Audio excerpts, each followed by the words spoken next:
Okay, very good evening, all of you. AI and ICT for government officers.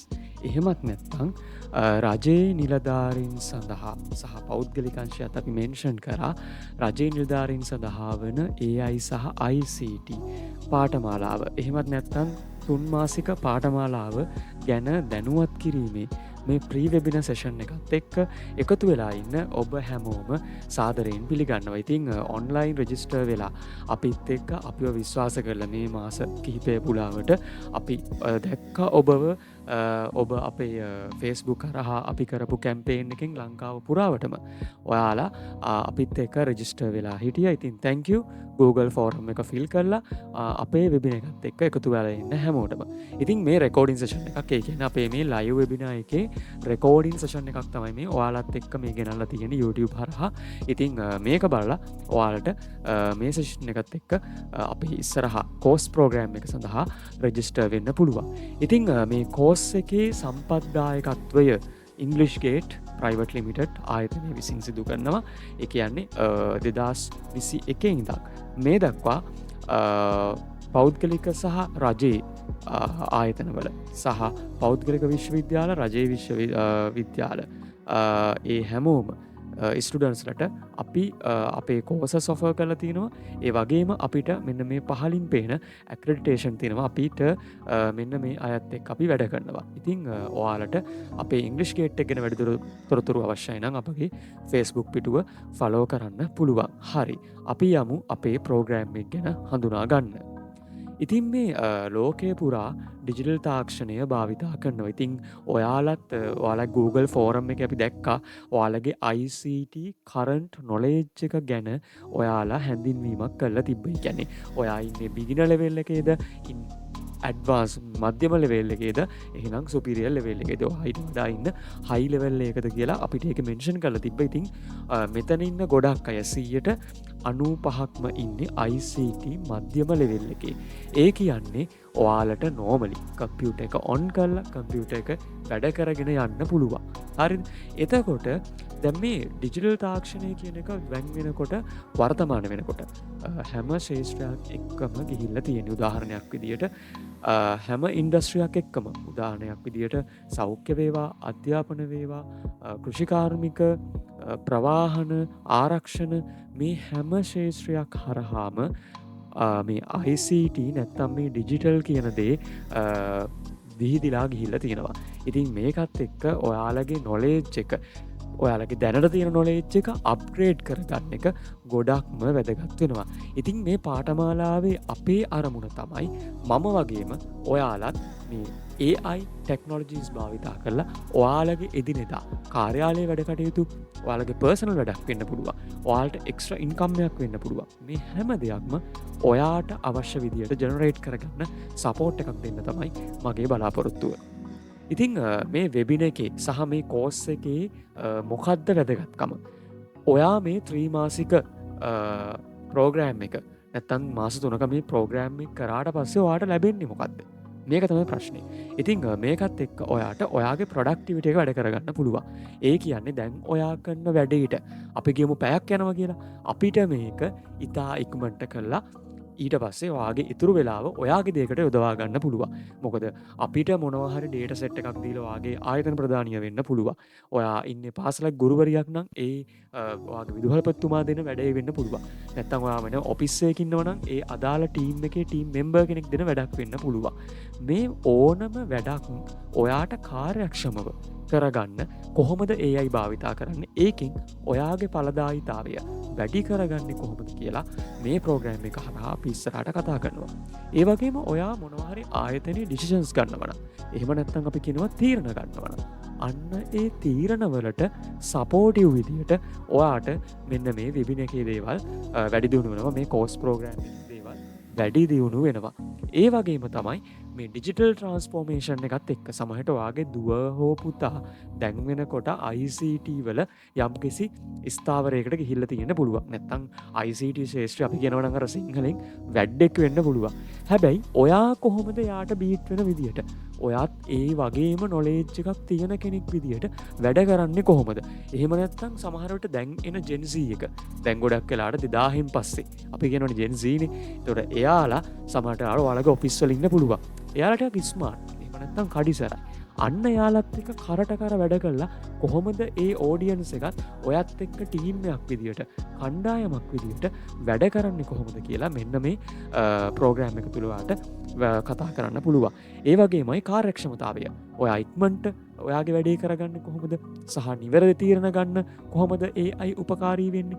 ඒ වගේම digital පරිවර්තනයක් අපි කරගන්නේ අපි උඩ තියෙන මාතෘකා ටිකම අපි මේ සිංහලෙන් අපි ඔයාලට ට්‍රාන්ස්ලේට් කරලා කියන්නේ. ඉතින් මේ දේවල් කොහොමද වැඩි දියුණු කරගන්න කියන එක ඔයාට මේ 3 මාසික ප්‍රෝග්‍රෑම් එක හරහා දැනගන්න පුළුවන්.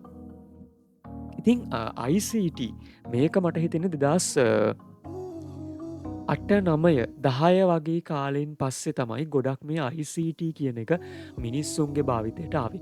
දැන් රජයෙන් අපිට මතකයි ඉස්සර තිබ්බා නැනසල කියලා ව්‍යාපෘතියක්. ඔයාලගේ ගම්වලත් සමහරට විහාරස්ථාන, පූජනීය ස්ථාන, චර්ච් වෙන්න පුළුවන්, කෝවිල් වෙන්න පුළුවන්, කතෝලික පල්ලි වෙන්න පුළුවන්, පන්සල් වෙන්න පුළුවන්. මේවා කේන්ද්‍ර කරගෙන මෙන්න මේ නැනසල කියන ව්‍යාපෘතියක් ආව මතකද? එතකොට ඒකත් එක්ක තමයි මෙන්න මේ තොරතුරු හා sannivedana තාක්ෂණය කියන දේ ඔයාලත් එක්ක ආවේ. ඒ කියන්නේ ඔයාලගේ ලයිෆ් එකේ පාර්ට් එකක් විදියට ICT Information and Communication Technology කියන එක ඔයාලගේ ලයිෆ් එකත් එක්ක ආවේ මෙන්න මේ කාලයත් එක්ක. එතකොට මේ ICT කියන එක හැම ශේෂ්ත්‍රයක් එක්කම සපෝටිව් ටූල් එකක් විදිහට භාවිතා කරන්න පුළුවන්. ඔයා ගුරුවරයෙක් වෙන්න පුළුවන්. ඔයාගේ දිනදා පාඩම් වැඩ ටික කරගන්න, ඔයාගේ ටෙක්ස්ට් බුක්ස් එකත් එක්ක ඔයාට පේපර්ස් ටික හදාගන්න, තව කෙනෙක්ට බාර දෙන එක සමහරට ඔයාට එක්ස්ට්‍රා කොස්ට් එකක් යනවා. ඉතින් මේ එක්ස්ට්‍රා කොස්ට් එක ඔයාගෙම දෙයකින් කල්ලා ඔයාට ඒ කොස්ට් සේව් කරගන්න පුළුවන්. ඔයා සමහරට ඔෆිස් එක ඩේටා පැත්තේ ඉන්න කෙනෙක් වෙන්න පුළුවන්. දත්තත් එක්ක වැඩ කරන කෙනෙක් වෙන්න පුළුවන්. ඉතින් මේ ඩේටත් එක්ක වැඩ කරද්දි ඔයාට ඒ ඩේටා ඇනලයිස් කරන්න වෙනවා. එහෙම නැත්නම් ඔයාට ඒ ඩේටා වලින් ඔයාට ඕන ඩේටා ටික අරගෙන ෆිල්ටර් කරලා ඒ රිපෝට්ස් වලට දාන්නේ කොහොමද? අන්න ඒ දේවල් ඔයාට මෙන්න මේ ICT සපෝටිව් ප්‍රෝග්‍රෑම් එකත් එක්ක කතා කරනවා. ඉතින් ICT ගත්තට පස්සේ ඒක අධ්‍යාපන ශාස්ත්‍රය වෙන්න පුළුවන්. එහෙම නැත්නම් සෞඛ්‍ය වෙන්න පුළුවන්. තොරතුරු හා sannivedana තාක්ෂණීය ශාස්ත්‍රයටත් මේ ICT කියන දේ භාවිතා කරන්න පුළුවන්. අපේ ටෙක්නොලොජි නැත්නම් අපි අපිට ට්‍රාන්ස්පෝර්ටේෂන්, ගමනාගමනය, ඊළඟට ඇග්‍රිකල්චර් මේ හැම දෙයක් එක්කම මේ ICT කියන එක ටූල් එකක් විදියට භාවිතා කරන්න පුළුවන්. සමහරට මෙතන ඉන්න පුළුවන් ආරක්ෂක අංශයේ කෙනෙක්. ඉතින් මේ ආරක්ෂක අංශයට කොහොමද මේ AI වලින් වැඩ කරගන්නේ? ඒ දේවල් අපිටත් ඉස්සරහට කතා කරන්න පුළුවන්. AI. What is AI? Machines that can learn and decide. It means දැන් මේ යන්ත්‍රවලට ඉගෙනීමට සහ තීරණ ගැනීමේ ඇති හැකියාව. ඒ කියන්නේ AI artificial intelligence කියලා කියන්නේ මොනවා හරි කෘත්‍රිම බුද්ධියක්. ඒ කියන්නේ ඒකටත් ඔයා data feed කරන්න ඕන, දත්ත දෙන්න ඕන. ඒ data දුන්නට පස්සේ තමයි ඔයාට අවශ්‍ය තොරතුරු ඒකෙන් එළියට ගන්න පුළුවන් වෙන්නේ. ඒතර අපි කොහොමද හරියට ඒ අදාළ තොරතුරු නැත්තම් දත්ත අපි දත්ත ඉන්පුට් කරලා ඒකේ ප්‍රොසෙස් කරලා අපිට ඕන ඉන්ෆෝමේෂන් එක එළියට ගන්න කියන එක මෙන්න මේ AI මොඩල් නැත්තම් මේ AI සමග ඔයාට වැඩි කිරීම තුළ වැඩ කරගැනීම තුළ ඔයාට බලා ගන්න පුළුවන්. ඉතින් කොහොමද මේකට AI වලට අපි කෝඩ්ස් ලියන්නේ? රොකට් සයින්ස් නෙවෙයි මේකේ ඉන්න ICT 0 වල ඉන්න නොලෙජ් එක කෙනෙක්ට උනත් සරලව තේරෙන විදියට ඉංග්‍රීසි සහ සිංහලෙන් සරලව තේරෙන විදියට තමයි ඔයාට මේ ප්‍රෝග්‍රෑම් එක ලයිව් ප්‍රෝග්‍රෑම් එක අපි ඩිසයින් කරලා තියෙන්නේ. එතකොට මේ ගවර්න්මන්ට් එකත් එක්ක නැත්තම් ප්‍රයිවට් සෙක්ටර් එකේ ඩේටා නැත්තම් මේ AI කියන එක කොහොමද භාවිතා කරන්නේ?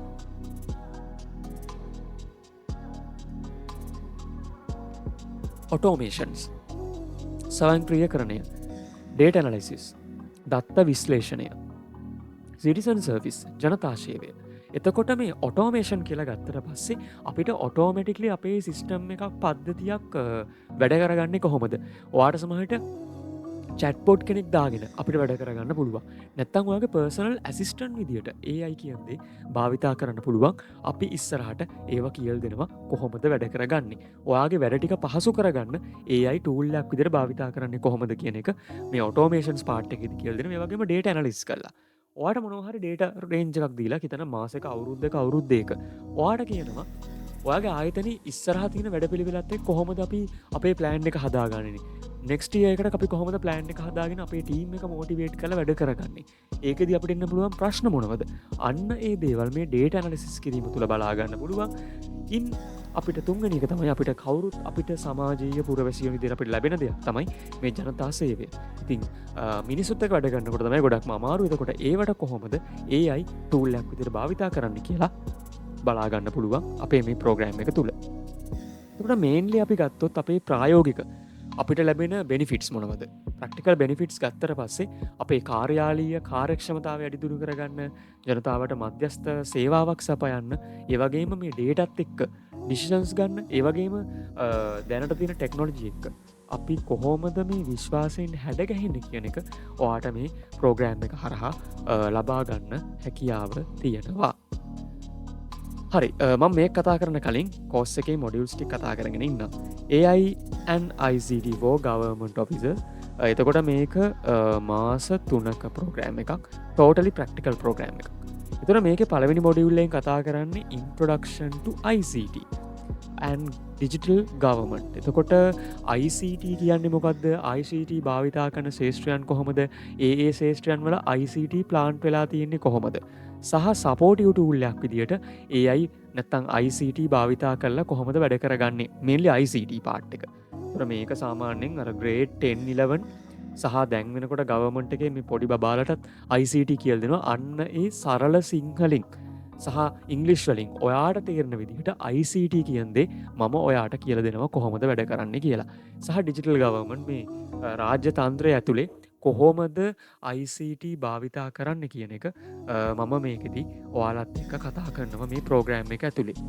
ඒ වගේමයි දැන් කෙනෙක්ට හිතන්න පුළුවන් මෙයා AI කතා කරන්න කලින් මේ මට බැහැ ඔෆිස් පැකේජ් එකවත්. මම දන්නේ නැහැ Word වලවත් වැඩ කරගන්න. මම දන්නේ නැහැ PowerPoint වලවත් වැඩ කරගන්න. Excel වල ගාණක් හදාගන්න දන්නේ නැහැ. බය වෙන්න එපා. අන්න ඒකට තමයි ඔයාට මෙන්න මේ Introduction to Office කොටස දාලා තියෙන්නේ. ඒතර ඔයා Word Excel PowerPoint නොදන්න කෙනෙක් වුණත් කිසිම ප්‍රශ්නයක් නැහැ. ඔයා එන්න ඇවිල්ලා වෙනස බලන්න. අපිත් එක්ක වැඩ කරලා බලන්න ඔන්ලයින්. ඔයාට කොහොමද මේ Word Excel PowerPoint වල ඉතා සරලව වැඩ කරගන්න කියලා අපි කියලා දෙනවා. මොකද ඔයා AI වලින් වැඩ කරන කලින් ඉස්සෙල්ලා Word Excel PowerPoint වල වැඩ කරලා ඉන්නේ නැත්නම් ඔයාට දන්නේ නැහැ කොහොමද ප්‍රසන්ටේෂන් එකක් ඒ දේවල් කරගන්නේ කියලා. ඉතින් ඒකට ගයිඩන්ස් එක අපෙන් ඔයාට ලැබෙනවා.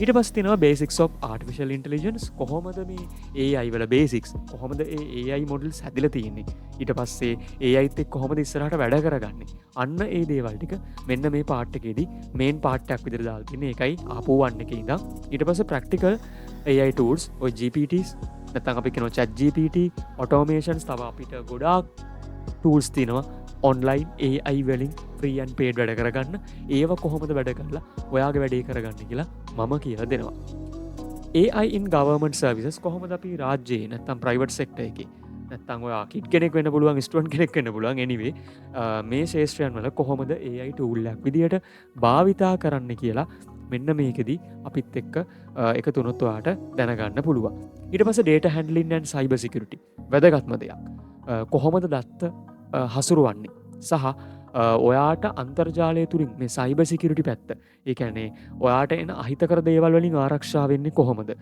සමහරట్లాට ඔයාලා ලින්ක්ස් එන්න පුළුවන් එක එක ස්පෑම් මැසේජස් එන්න පුළුවන් ඒවයින් කොහොමද ආරක්ෂා වෙන්නේ කියන එක ලයිව් එක්සැම්පල් එක වැඩ කරන විදිය ඔයාලට කියලා දෙනවා ඊට පස්සේ digital communication and productivity ඔයාට කොහොමද digital communication channels හදාගන්නේ productivity එක වැඩ කරගන්නේ කොහොමද ඔයාගේ personal business එකකට කොහොමද මේව භාවිතා කරන්න කියන එක entrepreneurship එකත් එක්ක අපි මෙන්න මේකදී කතා කරනවා ඊට පස්සේ ethics and privacy and responsible for AI මේ වයිදී මොනවා කරත් අපි යම්කිසි නීතිමය රාමුවක් එක්ක වැඩ කරන්න අවශ්‍යයි අන්න ඒ දේවල් ටික මෙන්න මේ කොටසදී කතා කරනවා ඊට පස්සේ hands on practical sessions අපි practical sessions දාලා අපි practically live වැඩ කරලා බලනවා කොහොමද මේ AI use කරලා වැඩ කරන්න කියලා ඔයාලට ඒවට live presentations live practicals ඒව කරලා ඔයාලට present කරන්න දෙනවා ඒව කොහොමද කරගන්නේ කියලා එතකොට මේක සම්පූර්ණයෙන් 3 months course එක right එතකොට මේකෙදී මෙන්න මේ දේවල් ටික අපි cover කරනවා ChatGPT and other platforms ගොඩාක් අපි කතා කරනවා මේකෙදි සාමාන්‍යයෙන් tools 10කට වැඩි ප්‍රමාණයක් අපි අනිවාර්යෙන් කතා කරනවා. ඊට පස්සේ Google Tools අපි කොහොමද භාවිතා කරන්නේ? ඒක cloud environment එකේ වැඩ කරන්නේ කොහොමද? foldering sharing එකේ basic වලින් ඉඳන් අපි කොහොමද team එකක් විදියට අපේ වැඩේ කරගන්නේ කියන එක අපි කතා කරනවා. automation tools and agents. දැන් ඔයාලා ගොඩක්ම දන්නේ මේ chat GPT වලට දාලා මොනවා හරි ගන්න. හැබැයි එහෙම නෙවෙයි. agent කියලා කියන්නේ ඔයාට auto ඔයාට වැඩේ බාර දීලා ඔයාට බලන් ඉන්න තියෙන විනාඩි 5ක් විතර ලස්සන්ට එයා වැඩේ කරලා දෙනවා. අන්න ඒ agent module වැඩ කරගන්නේ කොහොමද කියන එකත් මෙන්න මේකෙදි අපි කතා කරනවා. ඔන්න එහෙනම් වැදගත්ම දේ. දැන් කොහොමද අපි රෙජිස්ටර් වෙන්නේ? ඔයාලට මේකේ ක්ලෝසින් ඩේට් එක අප්‍රේල් 11 වෙනිදා රෑ 8 වෙනකන් ඔයාලට විවෘත කරලා තියෙනවා. එතකොට අප්‍රේල් 11 වෙනිදා වෙනකොට ඔයාලට රෙජිස්ටර් වෙන්න පුළුවන් ක්ලෝසින් ඩේට් එකට කලින්. අපේ මොකද සෙෂන් එක 12 වෙනිදා අපි තියන්න බලාපොරොත්තු වෙනවා ඉරිදා. එතකොට මේ වගේම ලයිව් සෙෂන් එකක් තියෙනවා සහ ඔයාට ඒක ප්‍රී රෙකෝඩ් එකක් විදියට රෙජිස්ටර් වෙච්ච අයට අපි ඒක රෙකෝඩින් සෙෂන් එකක් විදියටත් අපේ LMS එක තුරු ලබා දෙනවා. ඔයාලා අපිට රෙජිස්ට්‍රේෂන් එකෙන් පස්සේ ඔයාලගේ ඩීටේල්ස් අපි ගත්තට පස්සේ. එතන මේකෙදි අපිට ක්‍රම දෙකක් තියෙනවා පේමන්ට් කරන්න. ඔයාට එකක් තමයි ෆුල් පේමන්ට් එකම සම්පූර්ණයෙන් කරන්න පුළුවන්. එතකොට ඔයාට 1000 waive off වෙනවා. එතකොට මේ මාස 3ෙම ප්‍රෝග්‍රෑම් එකට ගන්නේ රුපියල් 5000ක වගේ මුදලක්. එහෙම නැත්තම් ඔයාට 5000ක් නැත්තම් ප්‍රශ්නයක් නැහැ එකපාර ගෙවන්න. ඔයාට පුළුවන් ඉන්ස්ටෝල්මන්ට් විදියට ෆස්ට් ඉන්ස්ටෝල්මන්ට් එක 3000 ගෙවලා රෙජිස්ටර් වෙන්න පුළුවන්. රෙජිස්ටර් වුණාම ඔයාට යුනික් රෙජිස්ටර් ID එකක් දෙනවා. ඒ රෙජිස්ටර් ID එක through ඔයාට ඊළඟ පේමන්ට් එක කරන්න පුළුවන් ඊළඟ මාසේ. ඔයාට මේක පේහිය හරහා ඔයාගේ ක්‍රෙඩිට් කාඩ් එක හරි ඩෙබිට් කාඩ් එක හරහා හරි ඔයාට ගෙවීම සිද්ධ කරන්න පුළුවන්. මේ ලින්ක්ස් හැම දෙයක්ම අපි ගෲප් එකට දාන්නම් මේ වීඩියෝ එකෙන් පස්සේ. ඒ වගේමයි ඔයාට DFCC බැංක් එක හරහා ඉංග්ලිෂ් ගේට් එකට ඩිරෙක්ට් පේමන්ට් එක කරන්න පුළුවන්. කරලා ස්ලිප් එක අපි මෙන්ෂන් කරන ඩීටේල්ස් තියෙන නම්බර් එකට ස්ලිප් එකත් එක්ක ඔයාගේ විස්තර ටික එවුවට පස්සේ ඔයාට පුළුවන් මෙන්න මේ ප්‍රෝග්‍රෑම් එකත් එක්ක රෙජිස්ටර් වෙලා ඔයාගේ නොලෙජ් එක වැඩි දියුණු කරගන්න. ඔයාලා ටීම් එකක් ඉන්නවා නම් ඒ ටීම් එකේ අයටත් කියන්න ඔයාට ඒකට ටීම් එකත් එක්ක රෙජිස්ටර් වෙනවා නම් යම්කිසි ඩිස්කවුන්ට් එකක් ලබා ගන්න පුළුවන්. එතකොට නැවතත් මතක් කරනවා ක්ලෝසින් ඩේට් එක අප්‍රේල් 11ට පෙර ඔයාට රෙජිස්ටර් වෙන්න පුළුවන්. 11 රාත්‍රී 8 වෙනකොට අපි රෙජිස්ට්‍රේෂන්ස් ක්ලෝස් කරලා අපේ බැච් එක ස්ටාර්ට් කරනවා. මොනවද ඔයාට ලැබෙන්නේ? පාඨමාලා අවසානයේ අපි රජයේ පිළිගත් ආයතනයක් ඉංග්‍රීසි ගේට් එක කියලා කියන්නේ. එතකොට අපි ඔයාට ඔෆර් කරනවා සර්ටිෆිකේට් එකක්. ඒ වගේමයි ඔයාට අපි ඔෆර් කරනවා මෙම්බර්ෂිප් කාඩ් එකක්. ස්ටුඩන්ට් මෙම්බර්ෂිප් කාඩ් එකක්. ඔයා ස්ටුඩන්ට් කෙනෙක් කියලා. ඔයා ශිෂ්‍යයෙක් කියලා. නැත්තම් ඔයාට මේකෙම තියෙනවා වර්කර් කාඩ් එක. ඔයාට එම්ප්ලොයි කෙනෙක් කියලාත් ගන්න පුළුවන්. but I recommended for student card එකක්. ඔයාට ඉංග්‍රීසි ගේට් එකේ ස්ටුඩන්ට් කෙනෙක් කියලා ඔයාට ගන්න පුළුවන් මෙන්න මේ ස්ටුඩන්ට් කාඩ් එක. සර්ටිෆිකේට් එකක් ඔයාට හම්බ වෙනවා. කොහොමද ඔයාට ඒකේ ඔයාගේ LinkedIn platform වල ඔයා අලුතෙන් ජොබ් එකක් හොයන කෙනෙක් නම් ඔයාගේ ජොබ් එකේ ඔයාට කලර්ස් පෙන්ලා ඔයාගේ ඊළඟ ස්ටෙප් එක ගන්න ඕන නම් ඔයාට මේ සර්ටිෆිකේට් යූස් කරන්න පුළුවන්. එතකොට ඔයාගේ LinkedIn profile manage කරලා ඒ දේවලුත් අපි කියලා දෙනවා. සර්ටිෆිකේට් එකක් ඔයාට හම්බ වෙනවා. it's okay. membership එකේ තියෙන වැදගත්කම. ඔයා සමහරට ඔයාගේ ෆැමිලි එකේ කට්ටියත් එක්ක travel කරනවා ලංකාව පුරා නැත්නම් ලෝකෙ පුරා රටවල් වලට යනවා. එහෙම නැත්නම් ලංකාව ඇතුලේ merchants 150කට නොමැති කට්ටියත් එක්ක අපි sign එකක් කරලා තියෙනවා. agreement එකක් sign කරලා තියෙනවා. ඔයාලට discount එකක් දෙනවා. if you are using the southern expressway ඔයා මේ highway එක use කරනවා නම් highway එකේ service area දන්නවනේ සරලවම කිව්වොත් service areas වල තියෙනවා එක එක coffee shops බැරිස්ටා වගේ කොෆි ෂොප් තියෙනවා. දැන් නොදැන කෙනෙක් නැහැනේ. ඒවට ගිහිල්ලා ඔයාට මේ කාඩ් එක පෙන්නලා ඔයාට 120ක ඩිස්කවුන්ට් එකක් ගන්න පුළුවන්. ඒක කාලෙන් කාලට වෙනවස. සමහරට 130 දෙනවා, සමහරට 110 දෙනවා. ගොඩක් වෙලාවට 120 ඩිස්කවුන්ට් එකක් හම්බ වෙනවා. ඊට අමතරව බර්ගර් කිං ඊට පස්සේ තව ෂූස් ගන්නවා නම් ඒ වගේ ගොඩාක් මර්චන්ට්ස් ඇඳුම් ගන්නවා නම් ඔයා ට්‍රිප් යනවා නම් හොටෙල්ස් ඒවා අධික 150කට අධික මර්චන්ට්ස් ප්‍රමාණයක් අපි සයින් කරලා තියෙනවා. ඔයාට අපෙන් මේ ස්ටොන් ඔෆර් එක ගන්න පුළුවන්. ඒක ගැන විස්තරත් අපි ඉස්සරහට කියන්න. මොකද අපේ රෙජිස්ට්‍රේෂන් එක තියෙන්න ඕන මේ කාඩ් එක ඔයාට ගන්නව නම්. right එතකොට ඔන්න ඔය විදිහට තමයි අපේ මෙන්න මේ government officers for ICT and AI කියන course program එක කෙරෙන්නේ. ඉතින් ආරාධනා කරනවා ඔයාගේ knowledge එක update කරගන්න. ඔයා ඉන්න තැනින් ඊළඟ step එකට යන්න ICT භාවිතා කරන්නේ කියලා සහ AI use කරලා මේ මාස 3 වැඩ ටික කරගමු. ඉතින් නැවතත් ආරාධනා කරනවා රෙජිස්ටර් වෙන්න අප්‍රේල් 11 වෙනිදා කලින් මේ මැසේජ් එක මේ ලින්ක් එක YouTube එකත් එක්ක ඔයාගේ යාළුවොත් එක්ක ඔයා group වල share කරගන්න. එහෙනම් අපි 12 වෙනිදා අපේ first session එකෙන් ඔයාලත් එක්ක හමු වීම බලාපොරොත්තු වෙමින් මම සමුගන්නවා. thank you ඔයාලා හැමෝටම අපේ webinar එකත් එක්ක එකතු වුණාට.